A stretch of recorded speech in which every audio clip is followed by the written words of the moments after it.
Assalamualaikum warahmatullahi wabarakatuh.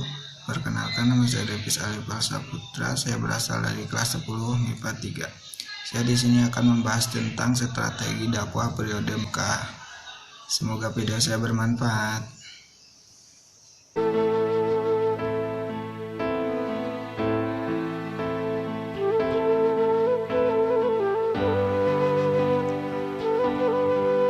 Strategi merupakan cara-cara yang dipergunakan Nabi Muhammad SAW untuk menyampaikan dakwah Islam dengan tujuan agar dakwah tersebut bisa dengan mudah diterima oleh umatnya. Untuk tujuan tersebut, beliau melakukan strategi berdakwah secara bertahap agar substansi materi berdakwahnya dapat diterima dengan mudah di kalangan masyarakat Arab.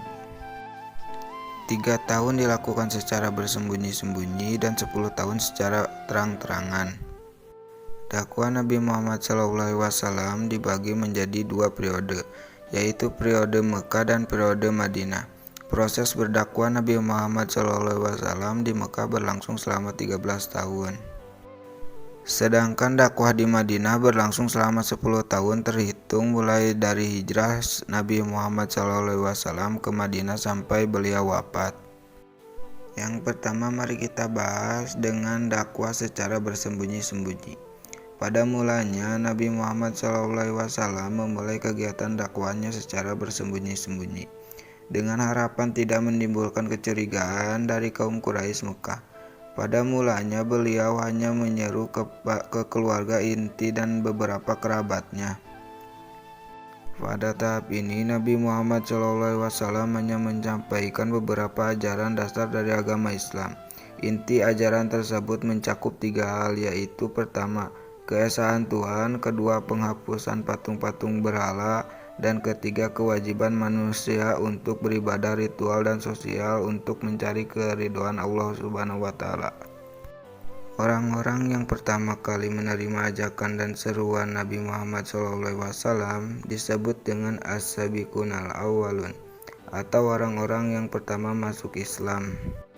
Mereka adalah Khadijah istri Nabi Muhammad SAW, Zaid bin Harisah anak angkat Nabi Muhammad SAW, Ali bin Abi Thalib sepupu Nabi Muhammad SAW, serta Abu Bakar, sahabat karib Nabi Muhammad SAW.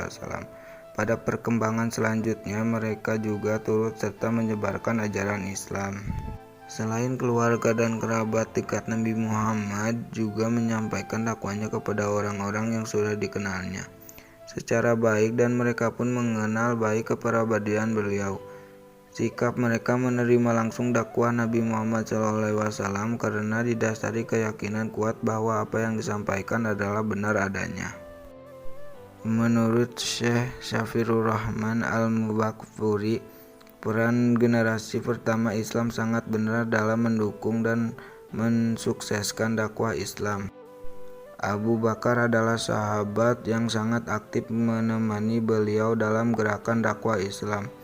Beliau merupakan tokoh yang disenangi dan mudah berkomunikasi dengan masyarakat umum. Setelah beberapa tokoh tersebut di atas, kemudian disusul generasi selanjutnya yang menyatakan masuk Islam. Pada saat-saat itu, wahyu turun tanpa putus, yaitu setelah turunnya awal surah Al-Mudaththir. Bagian surat-surat yang turun pada masa-masa ini merupakan ayat-ayat pendek. Struktur ayat indah, bagus, dan lembut. Seni susunannya sesuai dengan tuntunan suasana damai, bertemakan pembersih jiwa dan mengancam perilaku-perilaku buruk duniawi, menggambarkan keindahan surga dan keburukan neraka, membimbing manusia mukmin dalam satu suasana yang jauh berbeda dari suasana manusia pada masa itu.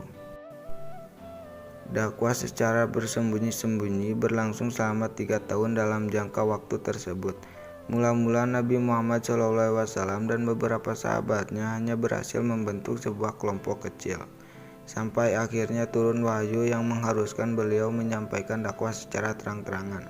Menyampaikan dakwah secara terang-terangan menginjak tahun keempat kenabian Nabi Muhammad SAW.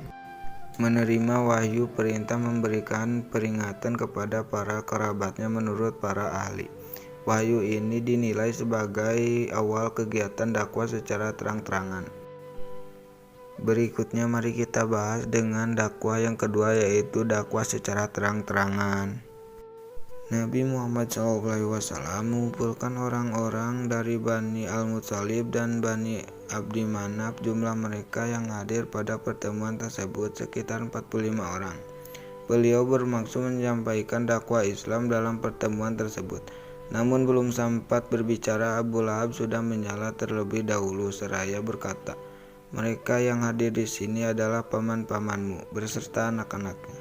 Maka berbicaralah jika ingin berbicara, dan tidak perlu bersikap kekanak-kanakan."